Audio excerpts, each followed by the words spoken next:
Hey, so I played a lot of Civ 7 over the last couple of days, and I have some thoughts, and I was posting on social media about it, and a lot of you were like, just make a video, dude. So here we are. Now, keep in mind, I'm not a reviewer.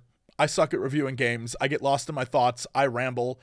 I'm just not good at it. I'm not very concise in what I'm doing. But I figured I'd try my best, not to give you a review, but just, again, to express my thoughts on how I'm feeling about the game, and things in it that I just don't gel with. For clarity, I have played all of the Civ games, from 1 all the way through to present day, even the ones that people didn't like the Mars one or some of the others. Just Civ games to me hold a special place in my heart. They're games that I've played since the beginning. I remember it being one of the very first PC games I ever played, Civ 1, and I was super into it, and I like the idea as a history nerd of what it's trying to get across and the human experience and just looking at civilization as a whole.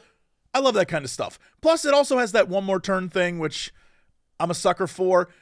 And really, truly, it's because at its base core, it's kind of simple. It's one of those simple to learn, hard to master kind of games where, yeah, you can be very good and intricate and get in the nitty gritty, or you can turn on auto things and you can kind of put it on and play through it and focus on building a great planned nation rather than like, oh, I gotta deal with these barbarians, I gotta deal with this and this. It's truthfully one of those games like a SimCity or a Total War or whatever that I will play while I'm rendering a video. In fact, right now, this video you're probably watching, I was playing one of those games while this video was rendering. And because I know right up front, a lot of you who are curious about Civ 7 will want to know what my thoughts were on previous Civ games, here's my general thought. I love Civ enough that much like Final Fantasy, where each new game is kind of new iterations on things, I'm fine with that. I enjoyed Civ 6, I enjoyed Civ 5, I enjoyed Civ 4. Sure, with each one, I would learn something new and it would take time to grow with the different mechanics they were bringing into it. And I'd be like, all right, it's Civ, but they changed a few things and I have to learn and adjust, but I'll be fine. Even, again, games that people were like, it's not really that good. I'm like, oh, you know what? There's a lot in this I like. And so that's kind of where I'm coming from, someone who genuinely loves Civ in all of its very different forms. But that, I think, is the problem with Civ 7, right? In my mind, when I first started playing, it felt very Civ. It looks like Civ. It sounds like Civ. Things about it just clicked with me. But over time, the more I played, the more I started to look around, the more I dealt with the mechanics of the game, I realized I don't think I like it. And I'm hoping maybe in the comments you'll tell me what I'm doing wrong. Or you'll explain to me that, okay, here's really what you need to be doing. You were just doing it incorrectly. You're thinking the old way, Jesse. You got to think the new way. All right, I'm open to that. Let me know. However, I figured we would jump into the game and I would show you kind of where I'm at mentally and explain some of the things that I think are just weird and not clicking with me at all. So here we are, the title screen of Civ 7. The music on point. Machiavelli here, looking like a big old goober with his like poop emoji eyebrow. Big fan of that. Love that. In fact, I actually really like the way the game is set up to start, right? So choosing a leader, I'm a big fan of all of this. I think it's very fun to pick a leader, put the memento on, like, oh yeah, we want to have that extra expansionist point or whatever. I'm fine with that. I like the Civ age system. I think it's neat. I like the idea of picking my civilization along with a different leader, and you can mix and match and you can sort of min-max what you're doing. I'm fine with that. I have no issues with it. It was one of the things where I was like, that's different, but I accept it for what it is. I like that. Let's see what it does. With that said, when we jump in here, I'll show you kind of what I'm thinking. Because the first couple hours feels like a Civ game. It isn't until a little bit later things start to crumble and fall apart and get really weird in ways that I do not like. So taking a look at the map right now, I'm playing as Ben Franklin, who is Rome. It just felt like a really nice start. I'm a big Civ going towards culture slash science and going down that path. But, occasionally fighting if I have to. Really, truly, the way I like to play is plow ahead with tech, and then at the end, just surpass them with giant robots, and they're still on, like, archers. You know what I mean? That's kind of the way I like to play. Here's the thing. That's not possible in this game. You just can't do it. In fact, there are times where, for example, I was playing yesterday with Krendor online, which, by the way, big mistake to do for one of your first big forays into Civ 7. there's so many different changes and things that need to be tutorialized that playing online removed the tutorials, and there was a lot of things I did not understand, and it just became more and more frustrating to the point where I was just mad. I was so salty because things were happening where I had no context for why they were happening. So for example, you're looking on your screen right now. You're probably wondering, Jesse, why does it look like your cities have the plague? Well, it's because they do. In fact, most cities around the world right now are plagued in some way. And I also have people who are just pissed off. And when I was playing with Krendor, while I didn't have a plague, I did have some similar things happening. And I didn't know what was going on because I was at war with Harriet Tubman at the time, which is a whole other thing. Look, Harriet was invading places where she shouldn't have been. And I was like, come on, Harriet, you got to stop it. She would not. So I had to go to war. But what ended up happening is, while I was at war with Harriet Tubman, something happened in the game. And it's called crises. And we'll get to that in a minute because I feel like that might be my biggest point of contention. I just hate the crisis system. Hate it. But we'll get to that in a sec. So from the initial look, it looks like a Civ game, right? You can see all the buttons are kind of where they're supposed to be. The map looks kind of how a Civ map would look. You got the ice in the top, right?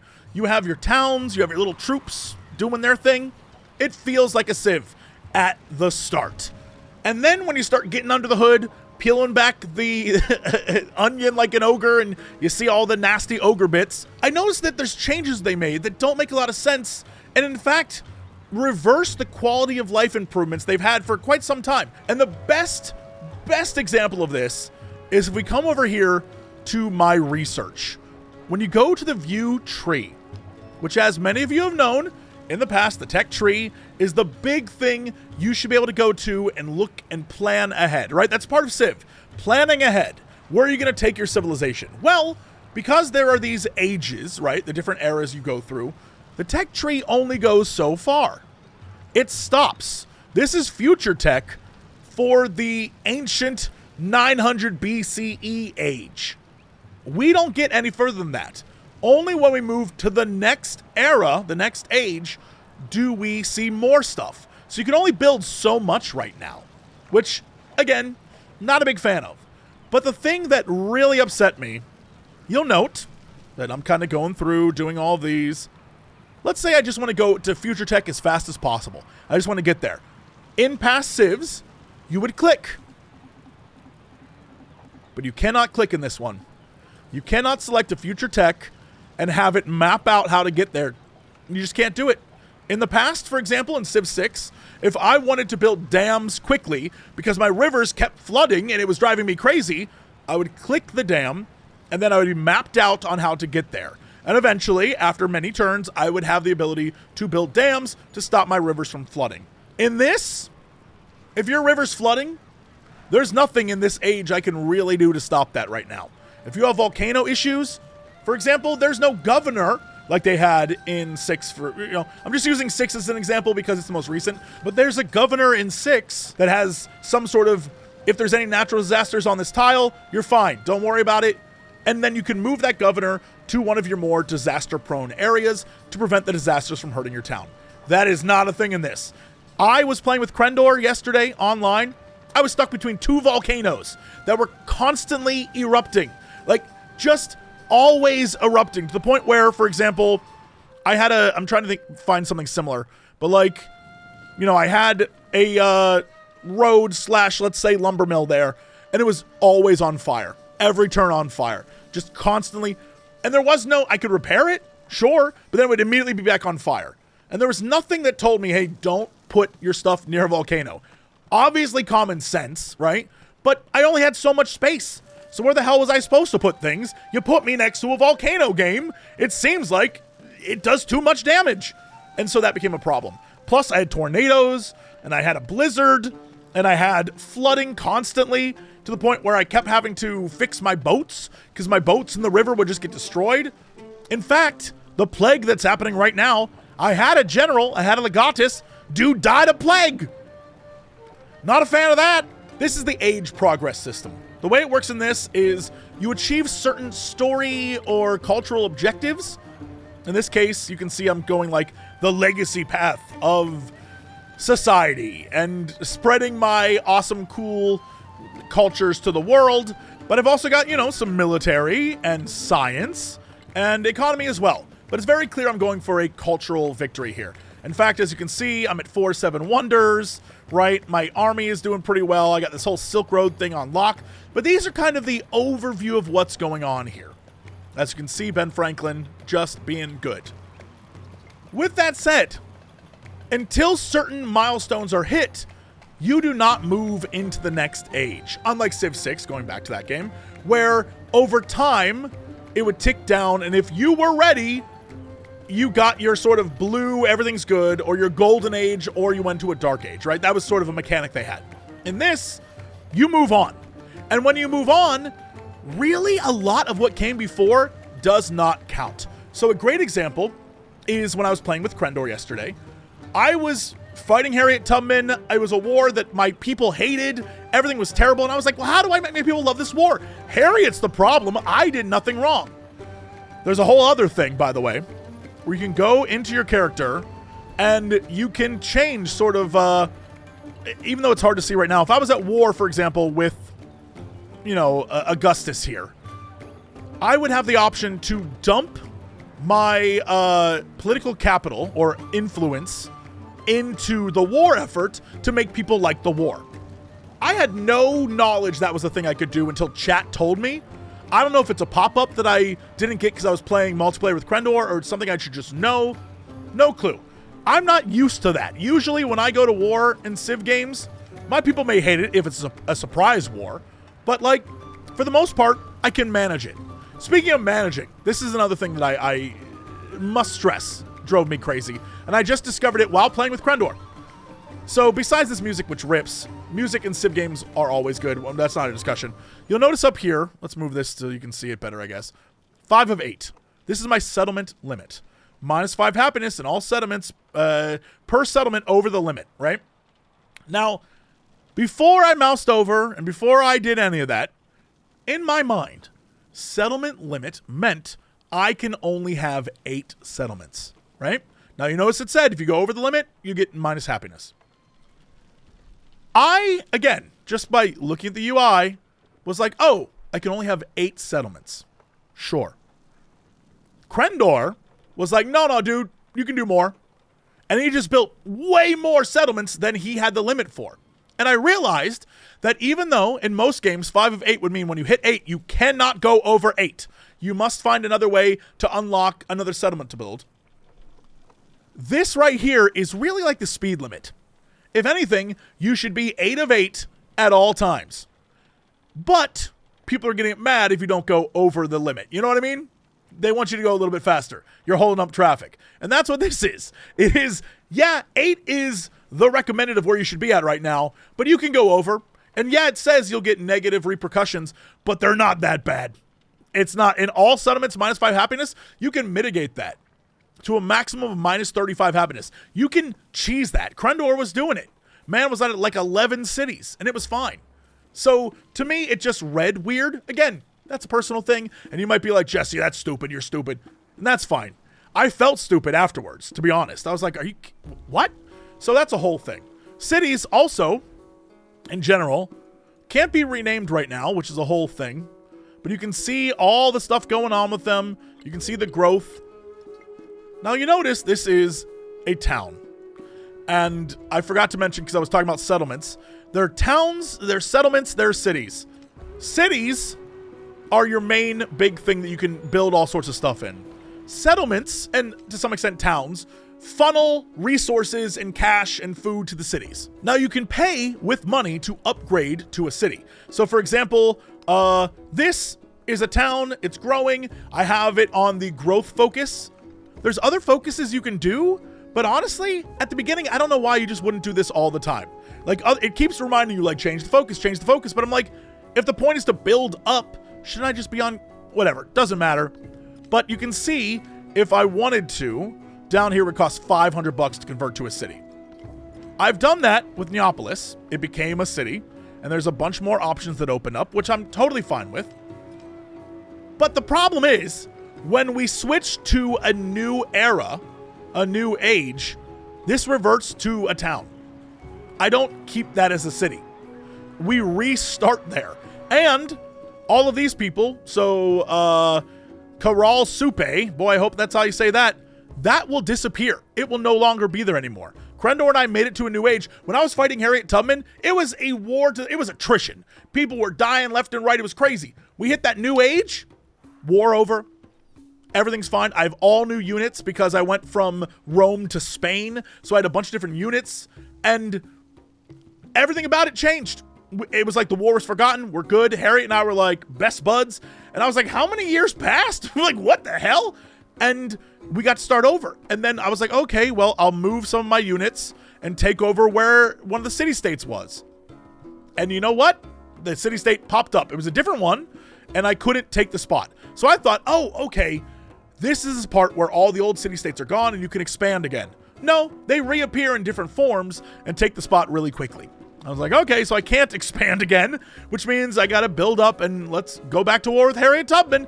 And it felt weird because it was like, all right, well, yeah, I was losing the previous war and I had all sorts of crises, but at least I knew what the score was. Now we're starting over and we have all different units. And for some reason, her units are just stronger than mine. I don't know what's going on. Whatever. Another thing you'll notice, besides the plague ravaging Rome, which we'll get to and we'll talk about, is the way that cities and towns look right now. So, for example, you can kind of assume that this is a farm, right? You can assume this is a place where you would get silk because it has the silk logo, right? This would be dyes, things that you've seen in previous ones, jade, iron, right? Pearls. It's easily recognizable. Sheep, you know what you're getting when you place a tile there.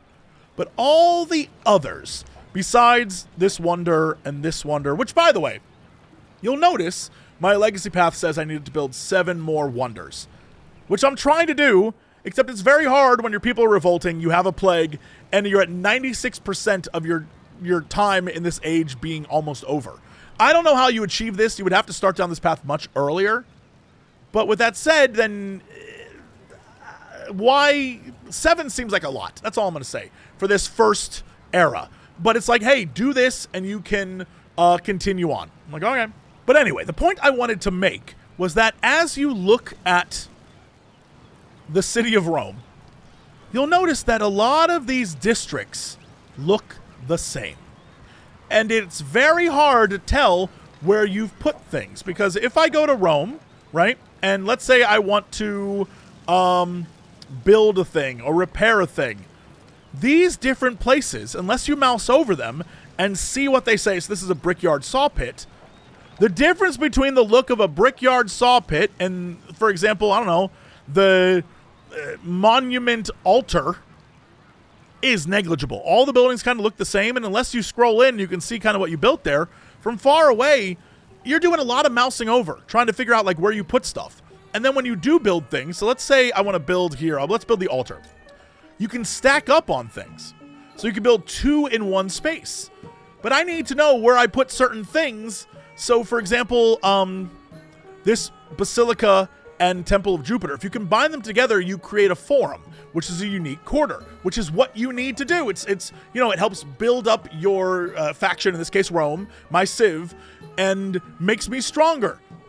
Awesome. Except sometimes it's hard to figure out where you put the damn thing, especially considering these two look roughly the same.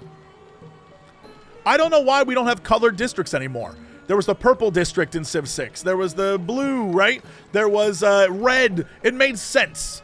This is, sure, it's more real, but it's not very gamified in a way that I'm like, well, how do I tell what's what? You know? So anyway, let's talk the plague that is happening here right now. So if you go into your government social policies, that kind of thing, right? You can see that I have crisis policies happening right now. Crises happen every age, and they grow over time and culminate in the end. And obviously, much like historical times, a new age spawns from the resolution of these crises, or crises becoming too much that it forces change, right? That's very historical. Conceptually, love the idea. Gameplay-wise, this can kiss my whole ass. I hate this. So as you can see, when the age begins, it's fine. You're playing a normal Civ game. Everything's good. You want to spread religion. You want to declare war. Do whatever. Have fun. But then slowly, crises begin to build. And it gets crazier and crazier until all you're doing is spinning plates, trying to manage crises, and you're no longer playing Civ. I have this damn plague that I've been dealing with for I don't even know how many turns. It's disrupting everything I want to do. Imagine if I was at war with Augustus, right? And I was like, Egypt, get out of here. And I was fighting a war. If this all broke out while I was fighting a war, I couldn't fight the war anymore. Which is fine. I get it. Disasters happen, right? Historical, this, that. But it's a weird thing to be like, well, the choices you made have no effect on this. This is just random nonsense, and you have to deal with it. And it keeps happening every age. And I looked online how to deal with the plague. The plague seems really bad.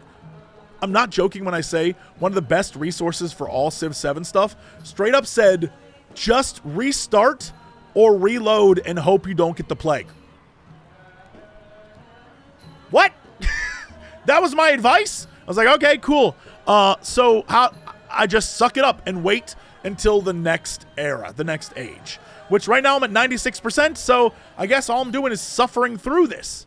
But I don't want to suffer through this. I want to build my beautiful world. I want to have a one more turn experience. Right now, when I play this game, I don't have a one more turn. I have a, oh my God. I just don't even want to click one more turn. I just want to turn it off. That's where I'm at with this game right now. There's so many little things just like this damn plague that I hate, and I hate the crisis system. I do not like it one bit. So yeah, you can start over, and we'll start as Charlemagne here, and you continue and do this whole thing, and we'll make him Greece, right? That's fine. Advanced options lets you turn off crises. That's the thing you can do. But for advanced options, this is a limited screen. I don't necessarily want to turn off crises. I'm fine with them existing, but the intensity of them is too much. The intensity, I'm at light disaster intensity. It feels like it's end of the world apocalyptic all the time. It's crazy. I don't know. I'm used to more options. I don't see a lot of options here. And if you're curious about player settings, it literally is just adding, subtracting, changing what player goes where. It feels, I don't know, bare bones. I don't know the best way to describe it, but it definitely feels off. So I decided to keep playing a little bit so I can show you what happens when you get to a new age. We hit 100% on age progress. All right. So the Age of Antiquity comes to an end. I got 25 experience for completing some challenges, but I only got 6 to 7 wonders. So we transition into a new age. And you'll notice right off the top, I am locked out of everything except for 2.